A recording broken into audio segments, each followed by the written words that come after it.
Saudações a todos. E já estamos nos preparando aqui para a lição número 7, né? É sobre o povo especial de Deus. No caso aqui, o profeta Miqueias, né? Esse profeta Miqueias, ele foi contemporâneo do tempo do profeta Isaías, era do Reino do Sul, né? Trabalhou principalmente em Jerusalém e profetizou muito contra o Reino do Norte e o Reino do Sul.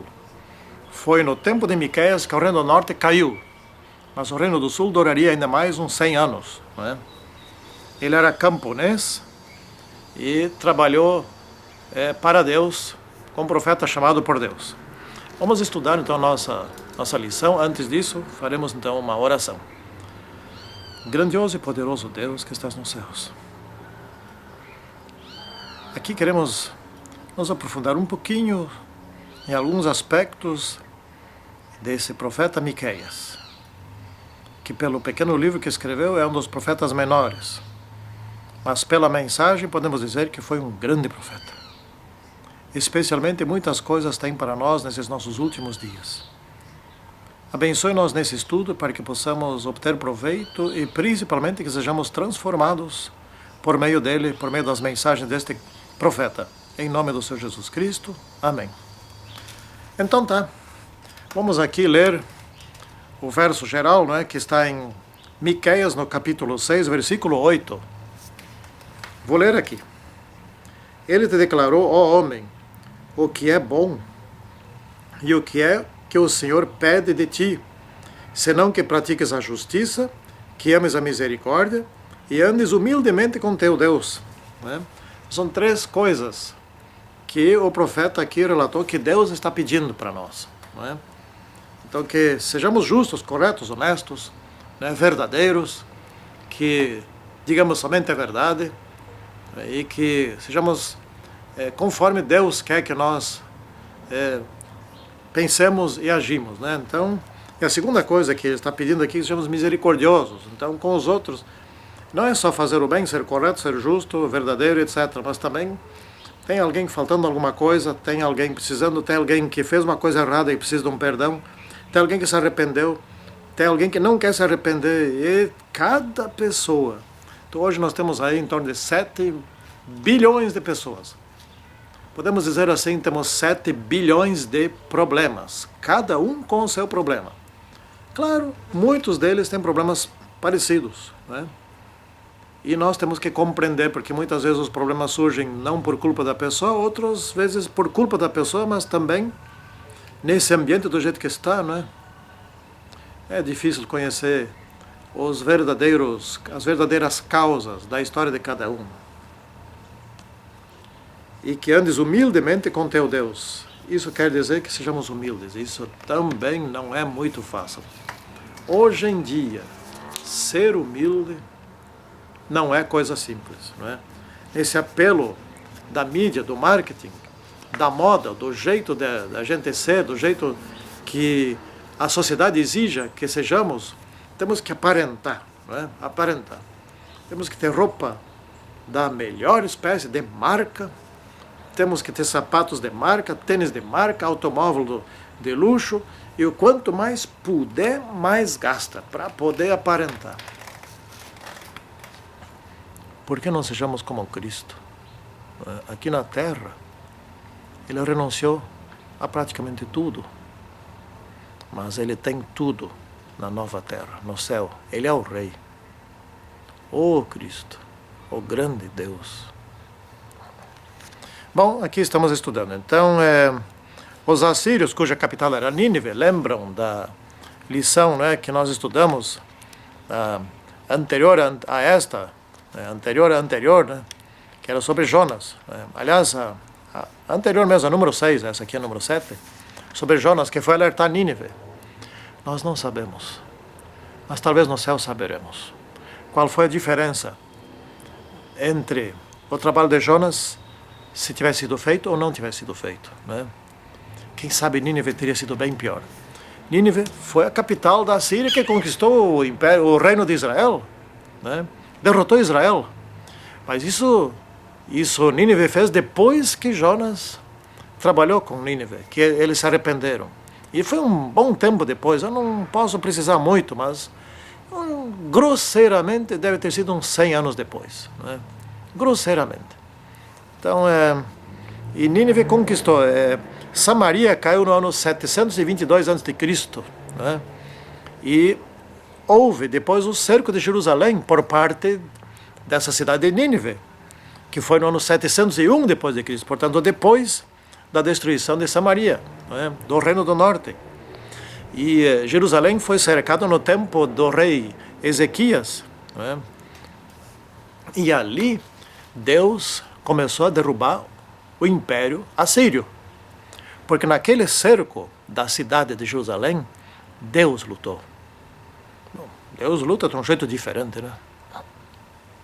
Ele, pelo poder do seu pensamento, da sua palavra, da sua ordem, numa noite, no outro dia, estavam mortos 185 mil soldados assírios. O rei não foi morto, ele voltou para casa, pelo mesmo caminho de onde veio, e lá na sua casa, no seu palácio, os seus filhos o mataram e o substituíram. Bom, certamente esse rei assírio que cercou Jerusalém não era o mesmo que se arrependeu com a pregação de Jonas. Isso é óbvio. Mas o profeta Miqueias, ele aqui estava, num resumo, ele diz que Deus é bom, e Deus quer o nosso bem, Ele quer nos perdoar. Mas aquele povo, e muitas vezes também como nós hoje, não estão a fim de aprender os ensinamentos de Deus, né? Devemos querer a comunhão com Deus. Nós queremos ser humildes, ser justos, corretos. Mas nem sempre a gente é assim, então Deus não pode nos perdoar. E muitas vezes temos que sofrer as consequências. Mas quantos pecados que nós temos, né? E que nós não conseguimos mais ver, de tanto que gostamos deles, né? Quantas vezes um pregador, ou quantas vezes lemos, etc., a respeito das coisas que nós fazemos. Eu não quero aqui enumerar umas para esquecer outras. Diz a Sra. White que devemos dar os nomes aos pecados, né? Chamar o pecado pelo próprio nome. Mas eu não estou com vontade de fazer isso agora. Mas penso por mim mesmo. Que coisa será que os outros veem em mim que eu faço de errado e que eu não consigo perceber? Como que pode uma coisa dessas, né? E que todo mundo está vendo, menos eu. Não é? Que será que é? E que coisa será que eu estou fazendo de errado, que entristece a Deus e que me leva à perdição? E que eu não estou percebendo, que eu não estou vendo. Mas quem sabe que no passado eu via, mas agora já nem quero mais ver, né? Então esse livro de Miqueias é cheio de contrastes, né? Ora, Miqueias está entusiasmado com o futuro, com a libertação, etc. E ora, Miqueias está triste, chateado, né? Estressado por causa dos pecados de Israel. Ah, como é difícil ser profeta, né? Eu digo assim, que bom que eu não sou profeta, né? É muito difícil ser profeta, ser fiel a Deus, né? Então, por exemplo, aqui na parte do domingo, a agonia do profeta. Aqui aparece, né? O profeta, ele passou por tempos muito difíceis. Ele profetizou contra Israel e contra Judá, né? Naquele tempo, Israel ainda existia no tempo de Miqueias, né? O profeta Oséias, por exemplo, já só existia ainda o reino de Judá, né? Mas aqui no de Miqueias, não. Havia ainda os dois. E durante esse tempo de Miqueias, que era também o mesmo tempo de Isaías, caiu o reino do norte, quer dizer, o reino de Israel. Mas esse profeta, ele sofreu, né? Foi a difícil condição dele, né? Houve profetas que viveram em tempos difíceis. Por exemplo, Moisés teve que trazer o povo para fora ali. E que povo mais complicado, né? Ah, se fosse eu sou um pavio meio curto. Eu não tenho perfil para ser Moisés, não, de jeito nenhum. Manso como ele. Eu já ia dizer assim, ó, pessoal, vamos dividir o negócio aqui. Quem realmente está a fim de voltar, venha aqui para a esquerda. E quem está a fim de ir em frente, para a direita. Bom, vocês que querem voltar, qual é o líder que vocês querem, etc. Assim, pois, bom, conduz eles de volta. Vão lá, voltem para o Egito lá e se ofereçam para a escravidão. E que não apareçam mais. Mas não é por aí, né? Então, nem todos têm perfil para todas as coisas, né? Nem todos têm perfil. Outro que sofreu muito foi Elias, né? Elias, aquele povo. No fim ele disse: Senhor, só eu restei aqui. E Deus disse: não, tem mais 7.000. Né? Dentre alguns milhões, pelo menos 7.000, né? Não é tão pouco, né? Jeremias também sofreu muito. Jeremias, ele profetizou depois da queda de Jerusalém, né? Depois que ruiu tudo. Coitado desse profeta. Esse passou por um tempo muito difícil. E assim vários outros profetas, né? Então, o profeta Miqueias estava aqui denunciando as tramas da iniquidade dentro do povo de Deus. Eles iam dormir, se deitar, ou depois do trabalho do dia, iam sentar, etc., no seu descanso, tramar iniquidade, né? Como explorar os pobres, como tirar mais dos pobres, como aproveitar dos coitados que não sabem se defender, né? Como fazer eles trabalhar para nós, explorando eles mais, para render mais, para a gente enriquecer mais. Não é assim que era. Então havia muita corrupção dentro do reino de Israel e no caso de Judá também, né? E o sacerdócio, esse era pervertido também. Então o sacerdócio não estava orientando direito. Os reis, em grande parte, também, muitos deles eram reis corruptos, que tinham um grande atrativo pelos ídolos, né? E muitos deles também foram gananciosos, exploravam o povo. Mas desse jeito uma nação só pode ir para baixo, né? Aí tinha um profeta, às vezes 2 profetas, que denunciavam tudo isso. E o que isso trazia de efeito? A maioria seguia os maus sacerdotes, seguia os maus reis, que faziam um convênio entre si, conluíam entre si, né? E seguia os maus príncipes, né? E exploravam o povo. Os ricos daquele tempo, né, que exploravam o povo. E o profeta Miqueias sofria com isso, né, e fazia perguntas, né, até quando essas coisas vão seguir aqui, né? E Deus estava ali vendo essas coisas e anunciando que isso teria um fim, né? E o Miqueias sofria com isso, sabendo para onde que isso ia dar, né? Ah, mas isso não é fácil, né? Isso não é fácil. Ser profeta não é fácil. Mas o profeta também anunciou aqui, estamos na parte de terça-feira, né? Anunciou aqui que viria um novo rei, né? Um libertador, um homem humilde, da linhagem de Davi, né? Bom, mas todos os reis eram da linhagem de Davi, mas finalmente viria um que era Jesus Cristo. E essa era uma notícia boa, né? O futuro era bom. O templo de Jerusalém seria destruído, a cidade de Jerusalém seria destruída, mas o templo seria reconstruído. E nesse novo templo, ali apareceria o príncipe dos príncipes, o rei dos reis, o Salvador, o Messias. E esse profeta Miqueias, ele foi um dos que também anunciaram a vinda do Messias. E ele ficava contente com isso. O Messias viria como Salvador, o rei de Israel, o libertador de Israel, né? E no futuro ele viria, né, o homem humilde. E o futuro seria promissor, né, do ponto de vista do profeta, né, a vinda do rei. Então, isso está aí mais escrito no capítulo 5, versículos 2 até 5, né, do livro de Miqueias. Bom, e o profeta via coisas também positivas, né, a adoração, o culto agradável a Deus. Como que deveria ser esse culto agradável a Deus, né? A religião prática, uma adoração correta, conveniente. Isso aqui compete muito para nós hoje em dia, né? Aliás, todas as lições competem para nós, porque o rei já veio, agora nós estamos esperando a segunda vinda do rei. Aqui o profeta se alegrava no meio daquela confusão de exploração, de iniquidade, etc. Ele se alegrava, viria no futuro o rei. Ele já veio, no nosso tempo aqui ele já veio, e agora nós estamos chegando muito próximos da segunda vinda do rei. Agora como libertador, naquele tempo viria para se tornar o libertador, agora ele vem como o libertador. E vai nos libertar aqui desse mundo terrível, não é? E até que eu vou ler em Miqueias capítulo 7, no versículo 8, a respeito do que é bom. Então, é muito interessante atentar aqui essas palavras. Ó inimiga minha, está escrito aqui 7, versículo 8.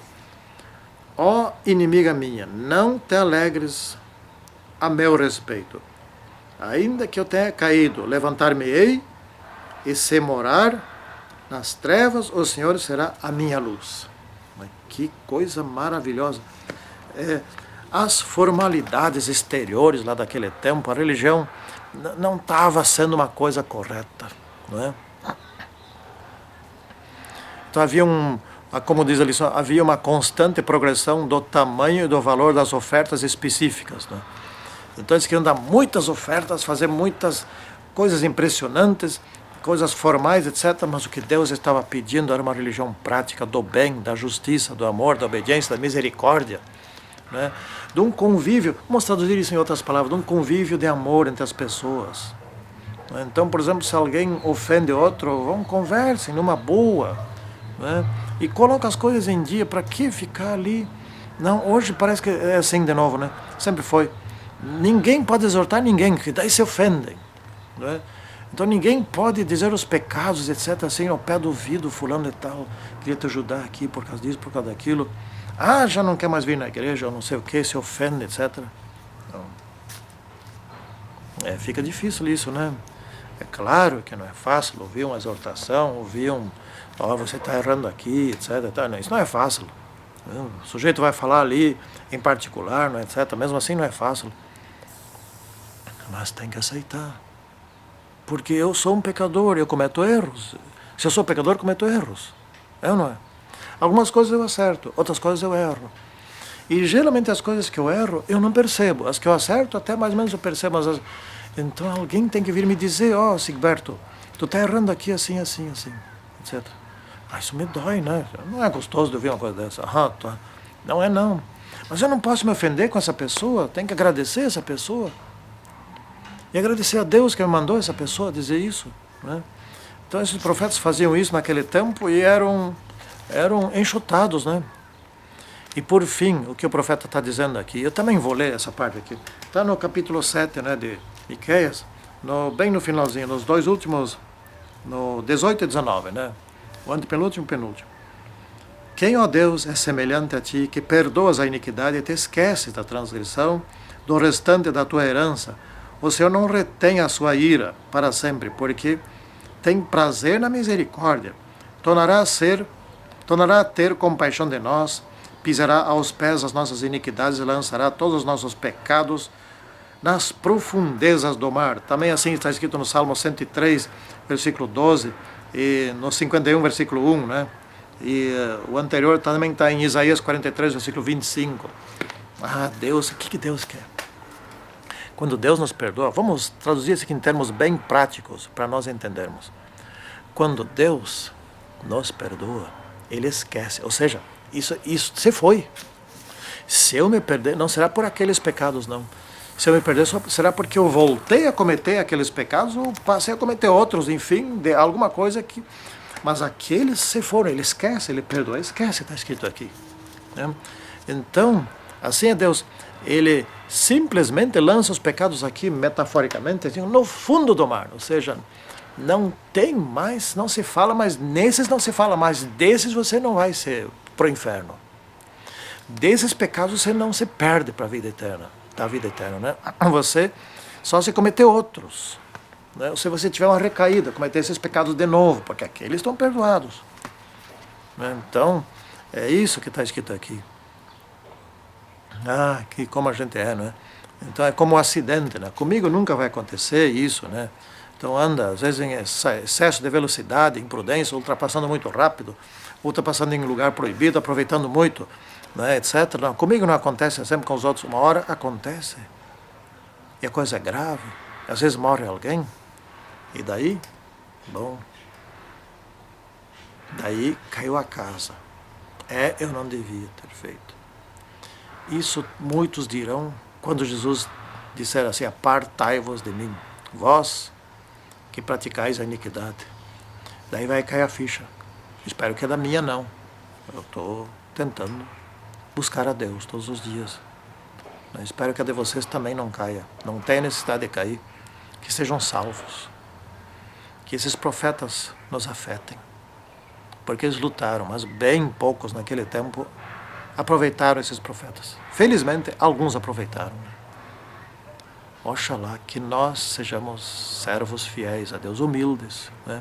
Que andemos em justiça, praticamos a justiça, tenhamos fé em Jesus Cristo, sejamos misericordiosos e principalmente, sejamos humildes, porque quem for humilde, o Espírito Santo poderá transformar.